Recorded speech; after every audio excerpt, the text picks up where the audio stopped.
of our award-winning mock trial team. Welcome to the 9th annual Justice Revius Ortique Lecture on Law and Society. This lecture began in 2010 as a way to celebrate the life and legacy of Justice Ortique, as well as to dedicate the mock trial center located in this building. Justice Ortique was a 1947 graduate of Dillard University. He was a veteran of World War II and a graduate of Southern University School of Law. In his professional career, Justice Ortique served to address issues of fairness and served as a diplomat and negotiator. As a leader, he served as president of the National Bar Association and the Southwestern Bar Association, as well as served as the chairman of the New Orleans Aviation Board. Justice Ortique was also a trailblazer. He was the first African American to serve as a civil district court judge, and the first to serve as chief judge of that very court. In 1992, Justice Ortique was elected to the Louisiana Supreme Court, the first African American to gain this responsibility. Therefore, it was fitting that Dillard University seek to continue his legacy through an annual lecture to raise awareness of pertinent issues, as well as hopefully implore more of us to act. At this time, please take a moment to ensure that any electronic devices, including cell phones, are either silenced or turned off.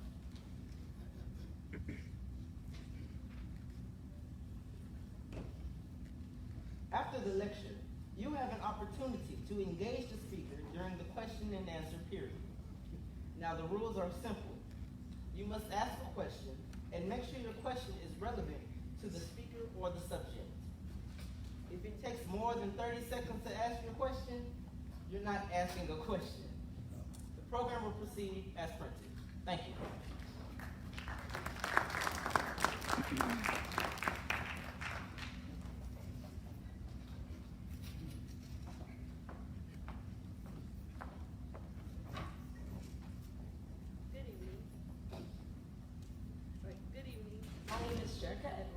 And I am a first-year student majoring in urban studies and public policy from Mobile, Alabama. I currently serve as the freshman class president and am a member of our newly reinstated debate team. Events at Dillard can have a variety of purposes, and as the anchor institution for the Philly community, we are committed to providing opportunities for not only our students, faculty, staff, and alumni, but for the entire community. However, just because Dillard has done this for decades doesn't mean that everyone knows just how important this institution has been. This lecture celebrates the legacy of Justice Revius Ortique, and when you look at our history, Dillard University has been a force of law and justice. Straight College, founded in 1869, was one of the two institutions which merged to form Dillard in 1930. Straight, from its inception, focused on training people for law and medicine, with the law department operating from 1874 to 1886. A diverse law school from its inception, with most students being white, produced graduates who were admitted to the Louisiana bar without examination. That short period of time produced historical giants. PBS Pinchbeck, who was in the law school during its last year, was admitted to the bar the following year. Pinchbeck was already a significant figure who had become the first African American governor of any state, serving in 1872. Louis Martinet was the first Black graduate of Straight Law School, and Rudolph Desdunes was also a Straight Law graduate. They were community leaders who led the challenge of segregation law, a fight that went all the way to the Supreme Court and resulted in the landmark Plessy versus Ferguson case. Today, the work of Martinet is remembered through the Louis Martinet Legal Society, a statewide organization founded in 1957 to address racial injustice and inequalities. The historical legacy of Straight Law School can be seen through many Dillard University alumni. As Martinet and Desdunes fought for equality, a new generation does the same.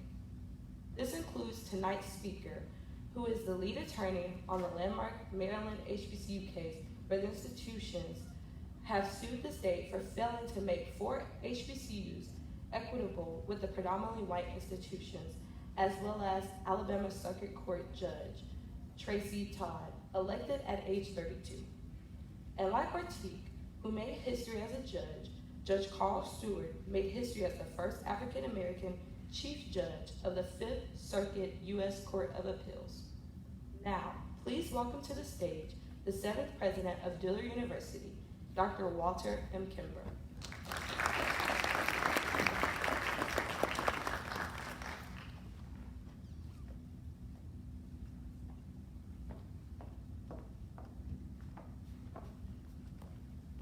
Good evening. As we close out a fantastic sesquicentennial, it has been great to highlight alumni as a part of the lectures on campus. So far this year, we've had Reverend Pat Watson of the locally prominent Watson Family Ministries, who was our M.L. King preacher. Dr. Nita Landry, a former Miss Dillard and co-host of The Doctors, who gave a contemporary sex education talk. Lisa Frazier Page, journalist and author, discussed her path in mass communications. And more recently, Jericho Brown shared some of his award-winning poetry while challenging some of our students to share theirs.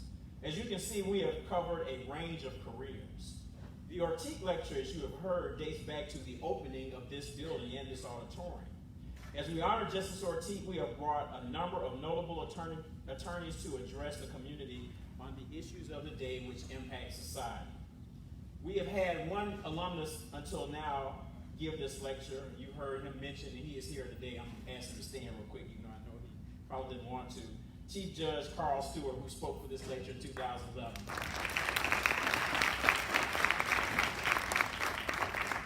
Today we will hear from another alumnus who, ironically, like Judge Stewart and Jericho Brown, is also a native of Shreveport. Where the Shreveport people?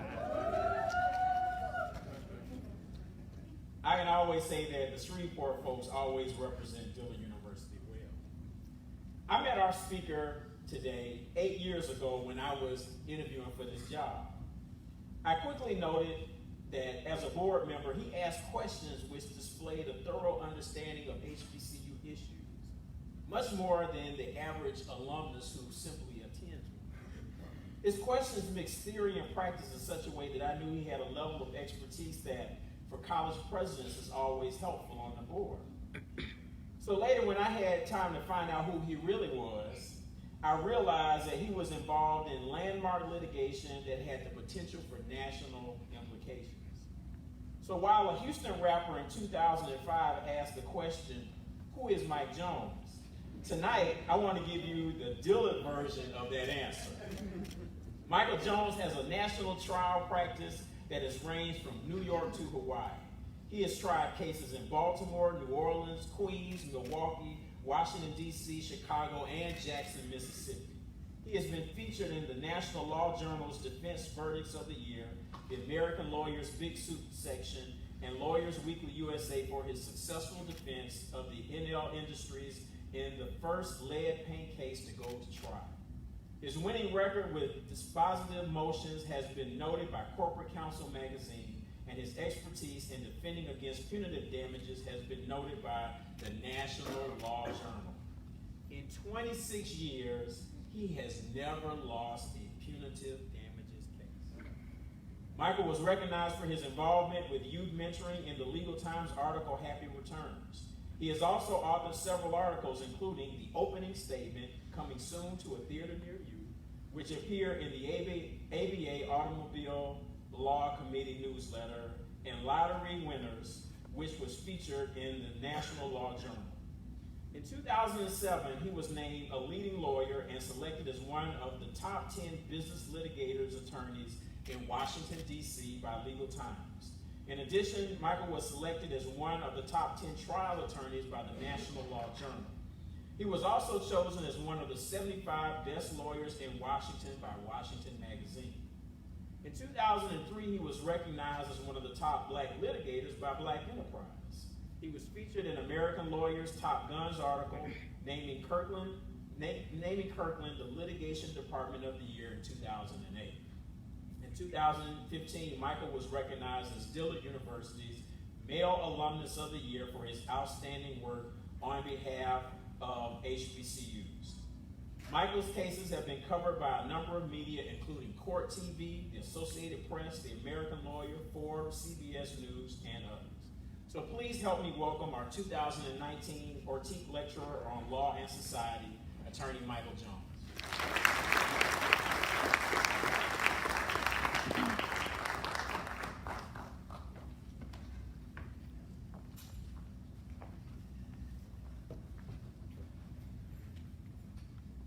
Good evening.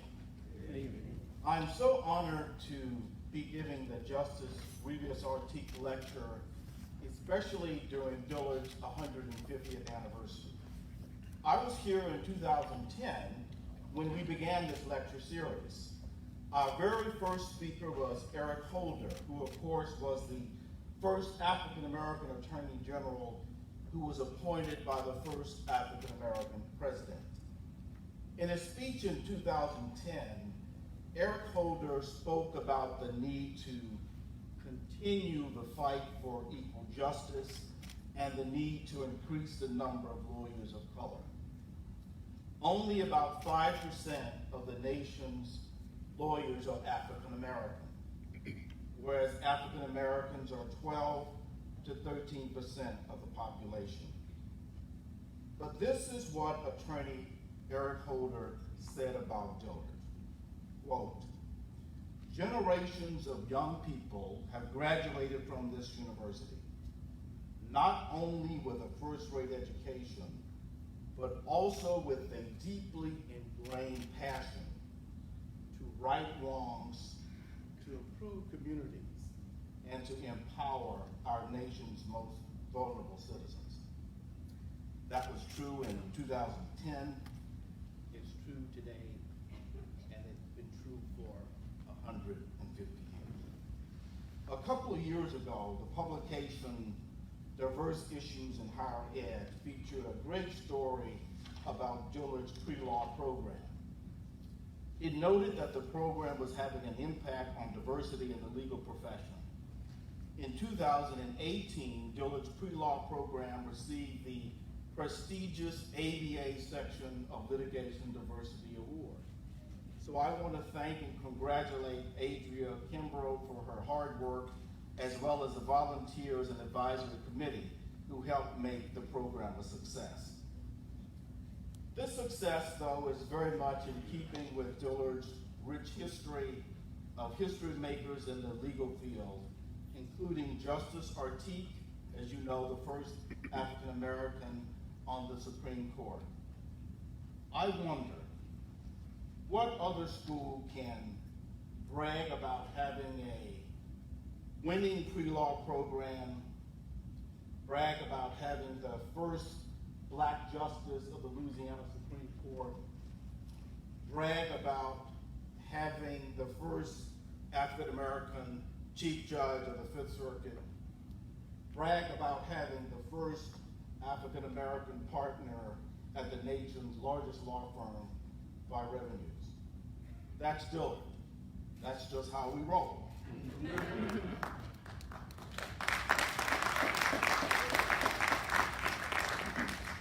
We've knocked down barriers, and that is why we can attract commencement speakers from Hillary Clinton to Michelle Obama, from Maxine Waters to Janelle Monáe, from Denzel Washington to Chance the Rapper. As Dr. Kimbrough previewed, my only regret is that we were not able to get my namesake Mike Jones in his heyday. That would have been a party. Mike Jones, who? As you heard, Dillard's history dates back to 4 years after the Civil War ended, to 1869. The Union Army, which included some black soldiers like my own grandfather, Floyd Washington, defeated the Confederate Army in 1865. Straight University was founded 4 years later in 1869, and you heard that one of its graduates was PBS Pinchback.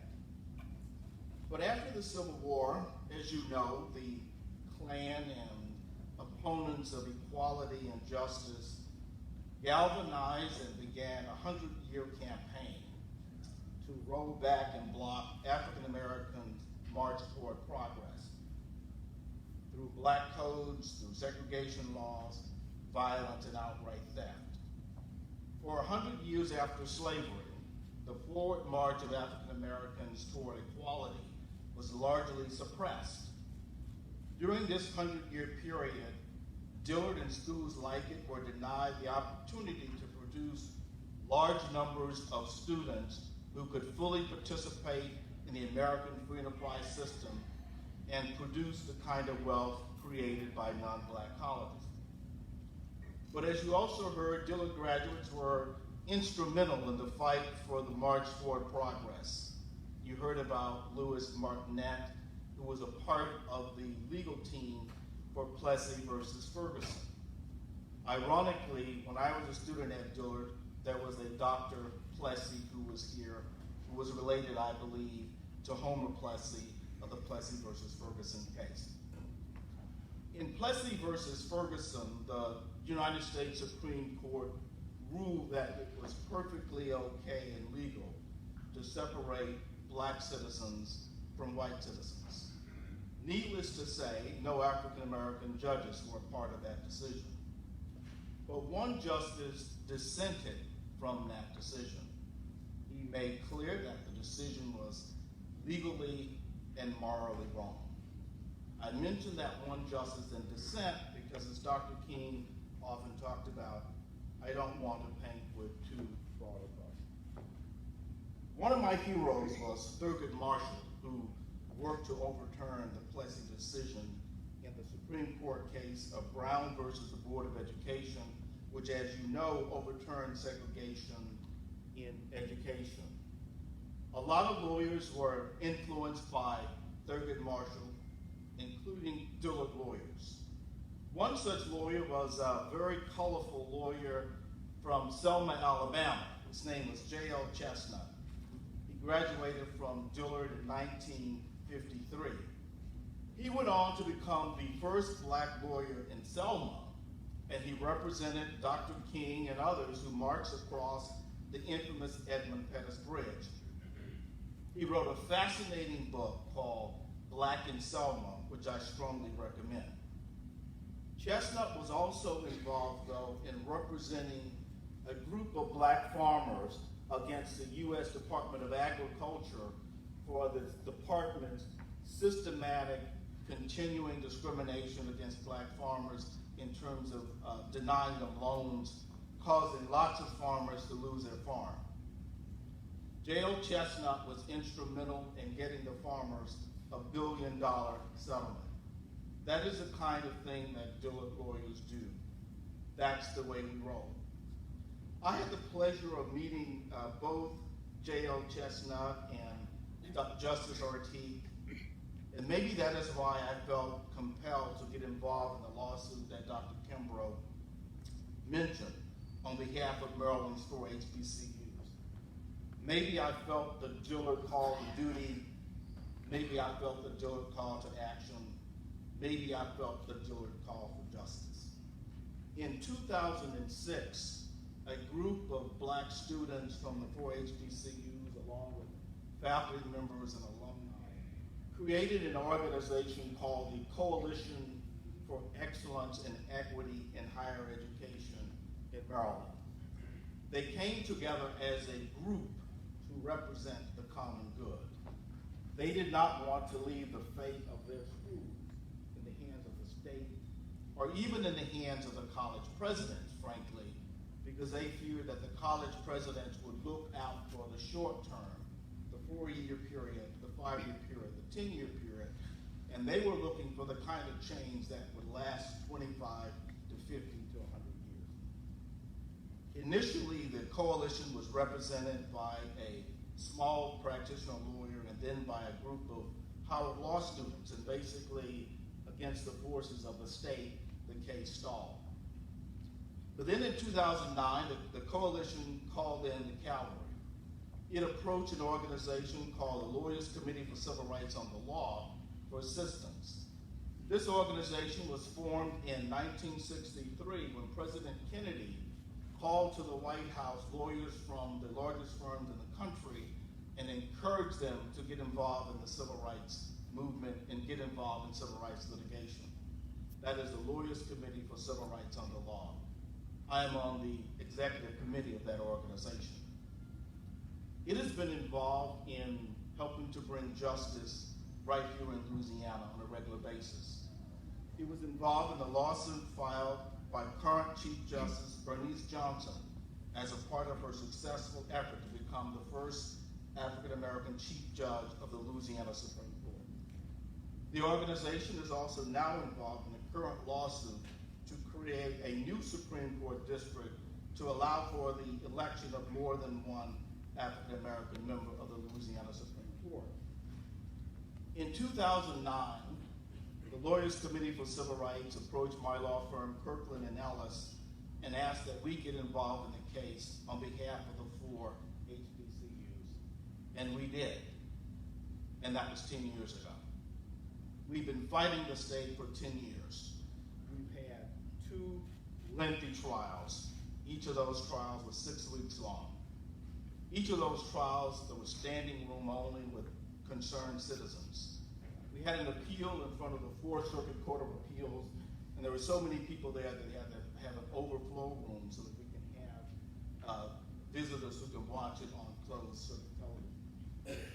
We've also had a massive public relations campaign to such an extent that it's the only case that I think my kids know anything about, as they've heard me on the Tom Joyner Morning Show, NPR, local news, and read about the case in publications across the country, the Wall Street Journal, the Washington Post, the New York Times, U.S. News and World Report, and others. One of the most fascinating things to me about the case, and that has caused me to think even more deeply about HBCUs, is looking at the historical documents that the state tried their best to keep out of our hands. These historical documents, written at the time by state officials, show 3 strong points. There was one, you've heard about separate but equal, right? Maryland made no pretext of separate but equal. Their document said, quote, it was their policy to maintain the HBCUs as inferior in every aspect of the operation. These same historical documents describe 100 years of preferential treatment for the non-HBCUs. And they use terms like describing a, quote, enormous differential in favor of the white race. Again, their words. And that this differential was too large to calculate. These historical documents also acknowledge that this was wrong. And they acknowledge the need to raise up the HBCUs. And Maryland even promised on numerous occasions that they were going to do this, that they were going to fix it. But they didn't. And that's when the coalition came together and filed a lawsuit. So we won on an issue of the disparity in academic programs. There is a 10-to-1 disparity in terms of what are called unique high-demand programs, the kind of programs that attract students, that attract business partnerships, that attract marketing opportunities. The judge ruled that the remedy for this disparity was to force the state to provide more funding for academic programs so that the schools can hire more faculty, provide more scholarships, more financial aid, as well as marketing. After all of this, the governor offered us $200 million for the 4 schools, and we turned it down. We were able to persuade the Speaker of the Maryland Assembly, the second most powerful political position in Maryland, that the right number is more like $577 million, which was a compromise down from the $1 billion figure that we were asking for That dispute is still going on. It is in front of the Fourth Circuit. We've been having a huge rally on November the 13th with the Maryland Legislative Black Caucus. And that trial, that fight, will continue. But one of the most amazing things was at the trial, I said to the judge, I said, Judge, if you imagine what the schools would be like if Maryland had done the right thing in 1954. So in 1954, after Thurgood Marshall won the Brown decision, the president of the largest black school in the state approached the state and said, there's a new law, Brown versus Board of Education. Please designate us as the state's first biracial university. And what do you think they did? They told them to take a hike. They established an entirely new university rather than to expand and build upon the progress of this HBCU. They established a number of panels and commissions that were pointing out that, look, these schools are starting to thrive. In the 1970s, they had programs that were attracting a large number of students, both black students and white students. But the state deliberately put a stop to that by placing a stone's throw away the exact same programs, even though that was more costly. I said to the judge, if you imagine that if they had done the right thing, this state would have schools, HBCUs, that are the envy of the nation and a light on the hill as an example for other states and for other students. But Maryland chose a very different path.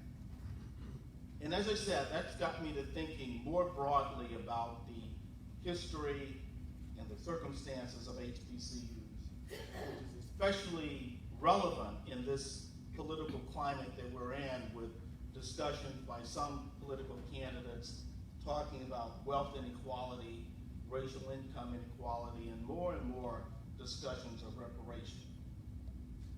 As I think about that with respect to private HBCUs like Dillard, like Xavier, Morehouse, and Hampton, it's not so much the effects of slavery that affect us today, though that has some effect, but more the 100 years that came after slavery. Here's what I mean. So Dillard was founded, as I said, in 1869. This was 20 years after Harriet Tubman escaped from slavery in 1849 and became a key figure in the Underground Railroad. This was 4 years after the Civil War ended. So around this time, other non-HBCUs were established, of course, and there are a lot that we can choose from for comparisons, but I chose to focus on, let's start with another Methodist-affiliated school, Boston University. Now, both Boston University and Dillard are celebrating around 150 years of existence. Both schools have an alumni giving rate that is measured between 10 and 20% or so. But Dillard has an endowment of about $90 million, and Boston University has an endowment about $1 billion. Mirroring the wealth inequality being talked about by Kamala Harris, Bernie Sanders, Elizabeth Warren, and others. Now, this $1 billion endowment is comparable to the endowment of a small school in San Antonio, Trinity University, that was also established in 1869. So I want to talk about one other example before I move on to my next point. You know, we are the Dillard Blue Devils. You also know, I believe, the other school that has a Blue Devil as a mascot, the Duke Blue Devils. In 1924, James Duke, from his tobacco fortune, created an endowment that was $40 million, which in today's dollars is $600 million as an endowment. That was on top of the money that Washington Duke had invested in Duke in the late 1800s. Let me tell you how endowments work and why we were so focused in the Maryland case on getting as big a number as we could. This is how endowment works, as Bart Barnes can tell you. The point of the endowment is to spend some of the earnings for things like financial aid and salary and maintenance of buildings. It's typical to spend, you can pick a number, but around 4% or so for an endowment. For Dillard, a $90 million endowment would yield about $3.6 million a year. $1 billion endowment would yield about $40 million a year compared to $3.6 million a year. No HBCU has a $1 billion endowment. Why do you think that is? For the same reason why in Maryland, HBCUs are at one level and the non-HBCUs are at another level. Endowments are mostly a function of accumulated wealth over a long period of time. And I'll give you an example. If you start with $300 million today, and you start with $300,000 today, and you add $300,000 a year for 150 years, you would have a $1 billion endowment if you got a conservative rate of return of 6%. There's no HBCU, not Dillard, not Hampton, not Howard, that has had the privilege of having 150 years of graduates who have unfettered access to the American free enterprise system. As for Dillard, for our first 100 years, from 1869 to 1969, discrimination was more or less legal. After that, if not legal, it was widespread. So when you look at that, that is what makes it so remarkable that Dillard and schools like us have achieved so much for our students and for our communities. And so I want to more or less end where I began by pointing out something from Eric Holder's first Ortique lecture. He urged Dillard students to continue the fight for justice and equality. And you may ask, in this day and time, what exactly does that mean? Eric Holder made his comments when we had the nation's first black president. And some thought that that had heralded in a new era. But Holder warned that the fight was not over, and he was right. So where do HBCUs fit into this picture? I believe that HBCUs like Dillard can have a unique role in advocating for criminal justice reform, including fair policing, in advocating for closing the wealth and income gap, and fighting voter suppression efforts. Progress in these areas will strengthen the African American community, the nation, and HBCUs, and strengthening HBCUs would make them better able to move America forward in these areas. Think about it. The fewer black men who are imprisoned for nonviolent crimes, the more black men will be available to attend Dillard and other schools and move up into the middle class as productive members of our society. The more we close the wealth and income gap, more families will be able to afford to go to Dillard, Xavier, Morehouse, and Spelman without incurring substantial debts. And the more HBCUs join the fight against voter suppression, the more we will be able to elect politicians who recognize the need for better HBCU funding and more just policies affecting HBCUs and African Americans. I like to think about it this way. My own father was a construction worker with a third-grade education. And as we would drive around in Shreveport, he liked to point out, and I'll say it the way he would say it, he said, boy, you see that bridge over there? I helped to build that bridge. See that bridge over there? I helped to build that bridge. He liked to point out the bridges that he helped to build. Dillard and other HBCUs are bridges to a better and a stronger future. And we owe it to those who came before us and those who came after us to help make those bridges as strong as possible.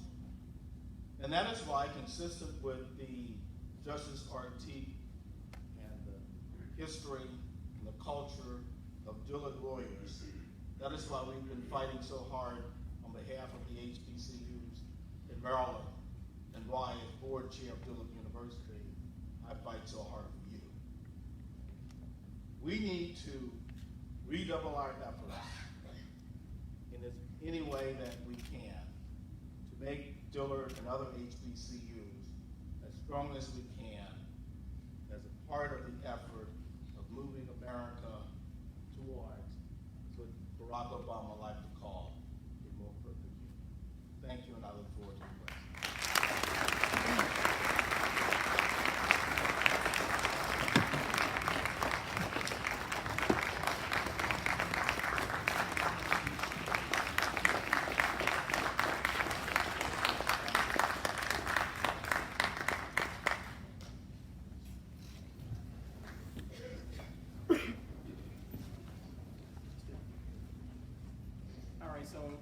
Jared is going to, I'm giving him the instructions, he doesn't know the instructions. If you have a question, you come over here to Jared, he's gonna hold on to the microphone with his light.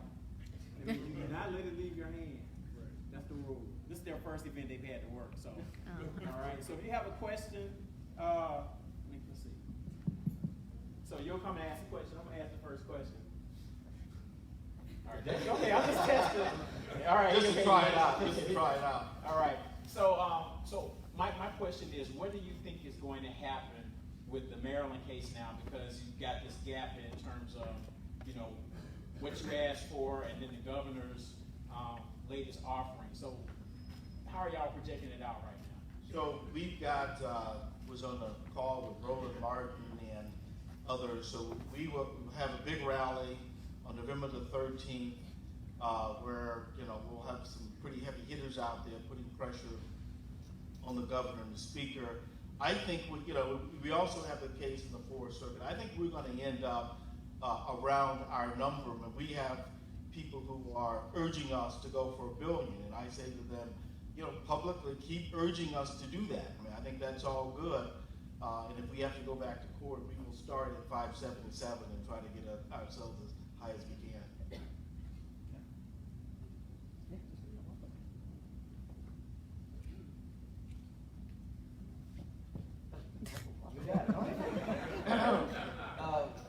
Hello again, my name is DeAndre Bell, business management major from Houston, Texas. I know you can't really talk too much about specifics in the case, but how has Plessy v. Ferguson and Brown versus Board of Education kind of influenced your tactics in the Maryland case? Well, the main thing I say about that is just, as I said, looking at, who the lawyers, were in those cases. Martinet was in Plessy, and who was influenced, Thurgood Marshall was in Brown. And Thurgood Marshall actually sued his home state of Maryland, long before we did. And so we have adopted, some of his tactics. If you look at in the civil rights movement, one of the things that they did was they had the legal strategy, and they had a political strategy, and they had a street strategy. And that's what we have. And we are working the legislature, we're working the media, and we are working in the streets. We have a big rally, as I said, coming up in November. Hey, Mike, I got a question. I'm too old to walk over. That's okay. That's another one about board members, although this better be an easy one, Orm. Got a question for you.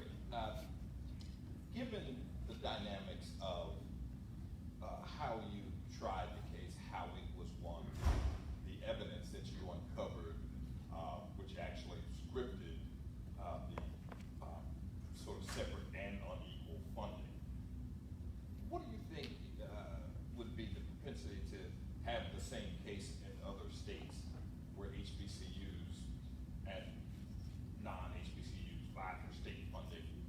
And so do you think it's more likely that the same thing has happened?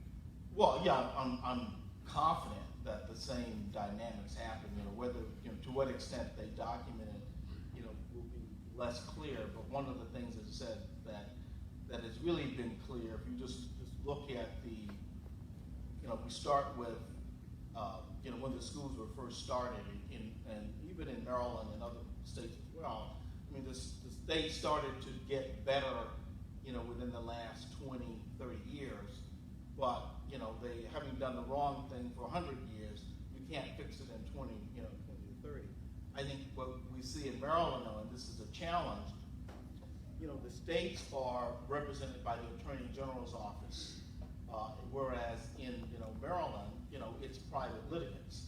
So the state can try to drag it out for a long, long time. But, I know there's interest in other states. We've talked to folks in Georgia and in North Carolina, and they are, thinking about their own suits, and they want to see how this shapes out. My expectation is that, when we resolve this in Maryland, that there will be action in other states.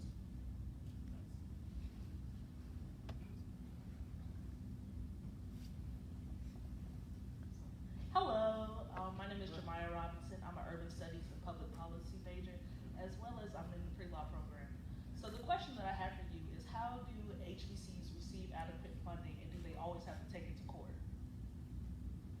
Well, that's an excellent question, and that's a part of sort of the second part of what I was talking about in terms of the endowment. As I explained to Mark Barnes, I was on the phone yesterday for about an hour with a reporter from the Washington Post. And for sure, we want our alumni to give. Nobody wants them to give more than I do.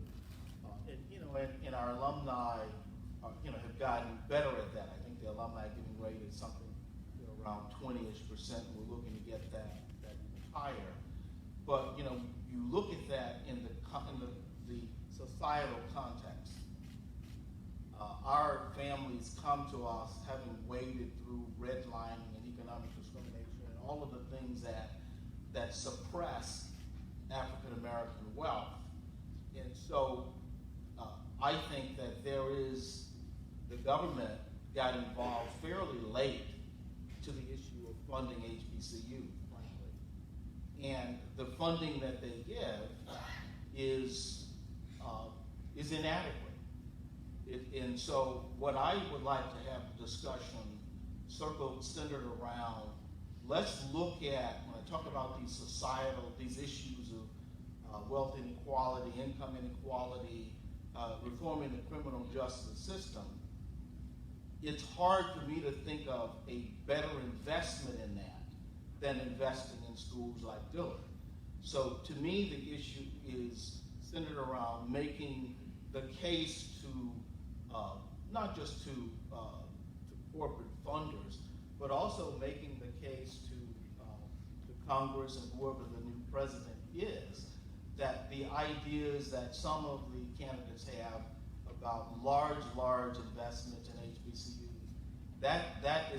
it's very sound, and it's a very good investment. And it's my hope that by kind of reframing this issue and using the Maryland case as a vehicle to talk about sort of the historical nature of the imbalance, because as I said, if you start 100 years in the hole, then it's going to take some Herculean efforts to try to get you out of that hole, short of litigation.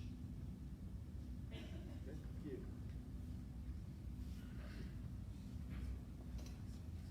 Looks like these. Okay.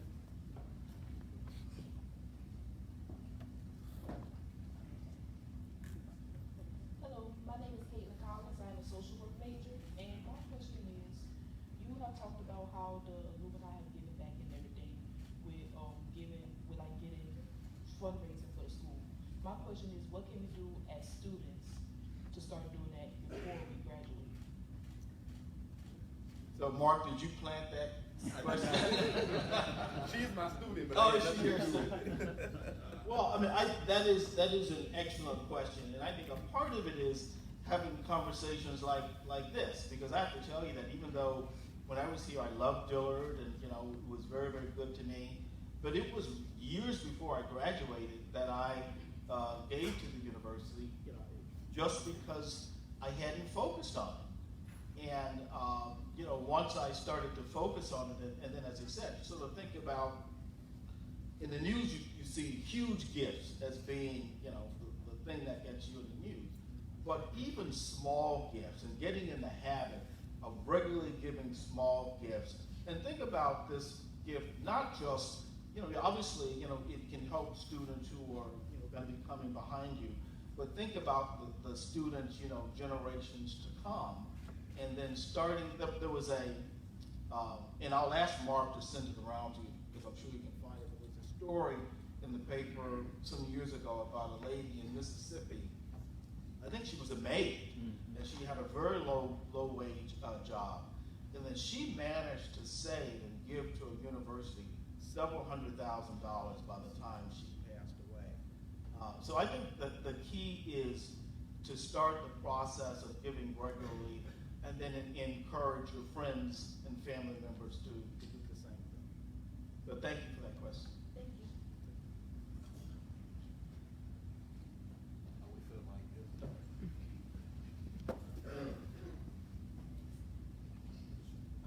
Speaking of the state of Mississippi, I think they had a similar case against their HBCUs as well. How do you think that how that case was settled plays into the Maryland's initial offer to settle the case there and whatever negotiations may be going on? Yeah, so the Mississippi case, in Louisiana, at least public schools had a case as well. So the Mississippi case focused on the money largely went to, and I shouldn't say largely, a decent percentage of it went to facilities, because the state has spent so much on the non-HBCUs that the schools had to, a huge deficit in terms of facilities to overcome. What we are focused on, and part of what I'm going to say is, once the lawsuit was filed, the state tried to get religion and start to do some things that they otherwise wouldn't have done, especially with respect to facilities. And our view was, yeah, that's great, that's fine, we're happy to have that, should have done it 50 years ago, but these things that we're talking about now is really focusing on academic programs, because this is, Mississippi, they got money, and money runs out, right? So the money ran out, and our view is, if we can have unique programs that are available to students regardless of race, and these programs can generate business partnerships, research dollars, and continue to be attractive to students, this is the kind of thing that could become self-sustaining over a long period of time. So two things. In response to the last student's question, for Pre-Alumni Council in the House, they will be hosting their annual student giving campaign next week, Tuesday through Friday. Okay? But my question was about looking at the national scale. The cases in Mississippi and Maryland are great examples for states, but do you see as a possibility a national federal case for reparations, and perhaps the fulfillment of which being the establishment of endowments at HBCUs? Yes, but hold that, and I want to talk about something else that's relevant to, so far as I can tell, every HBCU in the country. There's been some very, very good economic research of late, and I don't know if you've seen this, Walter, that talks about how HBCUs, because of discrimination, have to pay more for bonds and things. I mean, it's not going to be surprising if you've seen that. Studies that say that African Americans, even with good credit, have to pay more. So this issue, these kind of studies, I think, at least came to my attention only about 6 months ago, and we're looking at it. And so whether and how, there is a claim to be had, we're going to be thinking about that very, very seriously. Now, to your question, this is a point that I was making earlier in terms of the reparations discussion. And I know that people don't like, I shouldn't say people don't like, but there are some people who don't like anything that sounds like reparations. And I was talking to the reporter about this on yesterday. And my view on that, I said, look, what folks are saying is the difficulty is figuring out who gets it. And that's not how the world works in the litigation that I'm involved in. What happens is you have a class, and you first establish that, whether there is, a wrong, and you figure out the pot of money, and then you have claims, and people come to make claims. It's not hard to figure out who was a descendant of slaves. I mean, it's just not. And it's not hard to figure out who shouldn't be getting a claim. That's not that hard either. The hard thing, I think, is the political issue of what is reparations, what is it for? And a part of my discussion is, as I said, okay, slavery, you're bad, let's forget about that. Let's talk about the 100 years that came after. And it's not that hard to figure out with respect to, whether or not, the law will recognize a claim. I'm talking about now as a policy issue. It's not that hard to recognize that HBCUs in particular were hampered by the inability of their graduates to fully participate in the American free enterprise system. And if we think about it, not so much just as a way of making recompense, but as a way of investing in the future, as I said, with respect to issues like closing the wealth inequality gap and the income gap, which is, as I said, becoming more and more discussed beyond issues of race. So to me, that is something that's very, very worthwhile, discussing and continuing to advocate around that. And by the way, so one final thing on that I'll suggest to you all is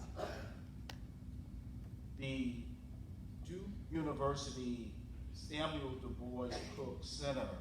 As you know, Dr. Cook was president of Dillard for a very long time. He was president when I was here. He was the first black professor at Duke. And so they have this center that focuses on a lot of economic research and has been writing about these issues also, which I'd encourage people to take a look at some of those things. Thank you.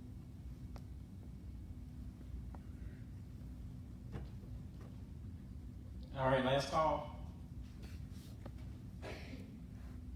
Okay, let's thank Mr. Jones for the lecture and a really good Q&A.